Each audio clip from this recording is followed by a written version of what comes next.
Oman के समुद्री इलाके में एक बार फिर तनाव बढ़ गया। कुछ ही दिनों के भीतर भारतीय नाविकों से जुड़े तीसरे जहाज को निशाना बनाए जाने की खबर ने नई चिंता खड़ी कर दी। इस बार हमला एमटी जलवीर नाम के मर्चेंट जहाज पर हुआ, जो ओमान के शिनाज बंदरगाह के पास मौजूद था और बताया जा रहा है कि जहाज पर 20 से ज्यादा नाविक सवार थे। और इस घटना के बाद पूरे क्षेत्र में समुद्री सुरक्षा को लेकर सवाल और गहरे हो गए और कुछ रिपोर्ट्स के मुताबिक इस भारतीय जहाज पर भी हमले के पीछे अमेरिका का ही हाथ। हालांकि भारत तक इसकी पुष्टि नहीं करता। वहीं ओमान में भारतीय दूतावास ने घटना की पुष्टि करते हुए कहा है कि उसे शिनाज बंदरगाह के पास एक जहाज से जुड़ी घटना की जानकारी मिली। दूतावास स्थानीय प्रशासन और संबंधित एजेंसियों के संपर्क में है और पूरे घटनाक्रम पर लगातार नजर रखी जा रही। हालांकि अब तक ये साफ नहीं किया गया कि जहाज को कितना नुकसान पहुंचा और सभी नाविक सुरक्षित हैं या नहीं। दरअसल पिछले 3 दिनों में ये तीसरी ऐसी घटना है जिसमें भारतीय क्रू वाले जहाजों का नाम सामने आया। सबसे पहले 8 जून को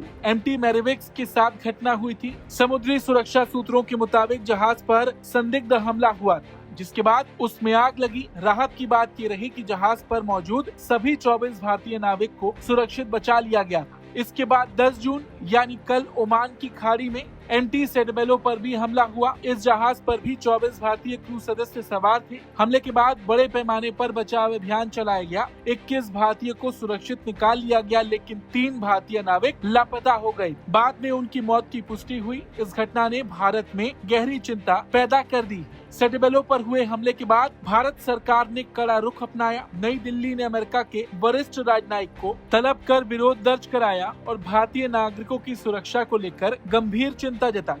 विदेश मंत्रालय ने साफ कहा कि व्यापारिक जहाजों और नागरिकों को निशाना बनाया जाना अस्वीकार्य है। बाद में अमेरिका ने इस कार्रवाई को स्वीकार करते हुए दावा किया कि उसके बलों ने टैंकर पर सटीक हमला किया था।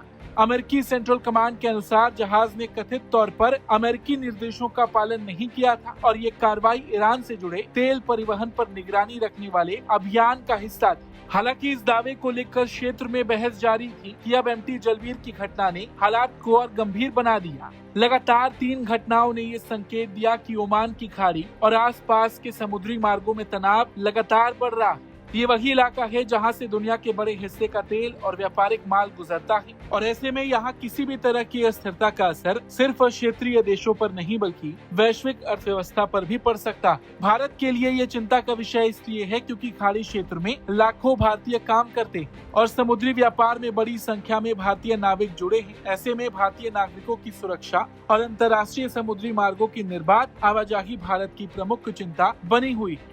फिलहाल सभी की नजर एमटी जलवीर से जुड़ी पूरी जानकारी पर है, लेकिन इतना साफ है कि कुछ ही दिनों में लगातार 3 जहाजों से जुड़ी घटनाओं ने ओमान के आसपास के समुद्री क्षेत्र को वैश्विक चिंता का केंद्र बना दिया। हालांकि इन तीनों हमलों के पीछे अमेरिका का नाम सामने आ रहा। देखना ये होगा कि भारत सरकार अगला कदम क्या उठाती है। Bureau report, Bharat.